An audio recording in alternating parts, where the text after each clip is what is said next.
Hi Gemini, it's me, Gregory Scott. Thank you for joining me today. This is your astrology and tarot forecast for January 2015. It's really wonderful to be with you as always. Thanks for joining me. And I'm going to have a look at this. And the first thing I want to mention is that Venus goes into Aquarius on the 4th of January, and that happens in your 9th house. So you're really going to feel the need and the urge and real love for exploring new things. That might be signing up for a new course, it might be traveling, it might be exploring the world. And through that exploration and through opening things up that way, you really start to recover the dream of what you want to achieve at work. So you're really inspired. You know, when artists kind of go shopping for magazines or something to get inspiration, the beginning of the month is all about inspiration that then feeds and slots into your working life. The second thing that happens is the full moon occurs one day later on the 5th of January, and Mercury goes into Aquarius on the 5th of January as well. So that desire to be inspired and to learn new things becomes even stronger. And the full moon blossoms in your second house of finances and money. So really, Gemini, this is important. The inspirations that you receive at the beginning of January through your kind of communication, so by, for instance, buying magazines or looking at art or going traveling or discovering something new or meeting a person who has some unique ideas, that will inspire you to really recover the work dream, but also it will really be an idea that has a lot of financial potential. So I'd really like you to jot that down and make a note of it, because this is, you know, the $1 million idea that people always kind of are looking for. This is the real inspiration that can really take you to the next level in terms of your working life and in terms of your financial life. Mars goes into Pisces on the 12th of January, and that now happens in your career sector in the 10th house. So I really feel that you have an idea that is quite selfless and that is beneficial to you, but is also very beneficial to other people. It's inspired, it's creative, it's spiritual, and it's helpful. It heals some of the disappointments that you've had in your career in the past, specifically ideas that have hurt you because they've been kind of self-centered. And you amend that and you alter that and you fix it by now being other people-centered. And because you're focused and you're orientated on service, your life and your work gets better and it gets richer and more abundant because you're adding more value to the world. The Sun goes into Aquarius on the 20th of January, and this happens at the same time as the new moon occurs on the 20th of January. And it's on the cusp. The moon is in Capricorn in your 8th house and the Sun is in Aquarius in your 9th house.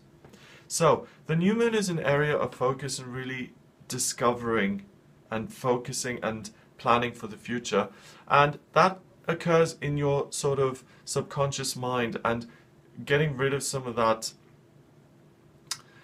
cold, ambitious, driven kind of energy. And it really blossoms and is replaced by ideas and inspirations that are there to help other people. So, that help that you do for others isn't just for them, it also gets rid of some of your fearful and unhelpful beliefs. You know, if you've got a phobia or something, if you have really got some irrational belief that does not serve you, you can let go of that irrational belief by replacing it with an inspirational thought. It's taking something that doesn't work and pushing it out of the way and usurping its place with something better, and that is really a positive move. The Sun in Aquarius also means that the world and the people that you are going to encounter are going to be more inspirational themselves, and they're going to be more dynamic, and things are going to move more quickly. It's a really good month for you to explore new things, to travel, to learn about new things, because you will be inspired throughout this month.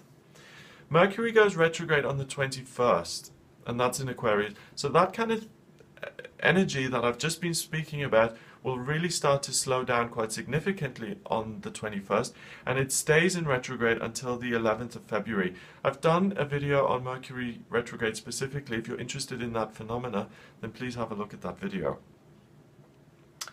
Finally, Venus goes into Pisces on the 28th, and this is a wonderful time to really again use your ideas and to implement them in terms of your working life. So think of the beginning of January as like a fact gathering or idea gathering mission until the 21st, and then take those ideas and put them into practice from the 21st onwards, where communication is going to become a little bit more limited and less open and less free-flowing, and it's a really good idea then to switch that into channeling into service and helping other people and being practical and pragmatic.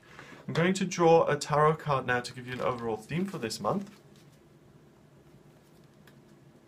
And it's the Six of Cups. That's great. And the Six of Cups is all about being innocent and being genuine and helping another person and connecting with them on a genuine soul level. And you can achieve that by giving and by taking your ideas and working on them.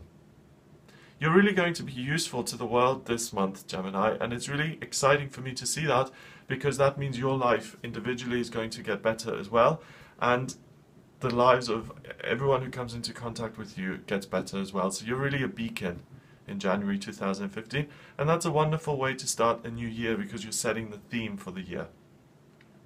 Have a great month. If you'd like a private reading with me, then please visit my website gregoryscott.com, and remember to subscribe to the channel. I'm using the Radiant Rider Waite deck for this reading.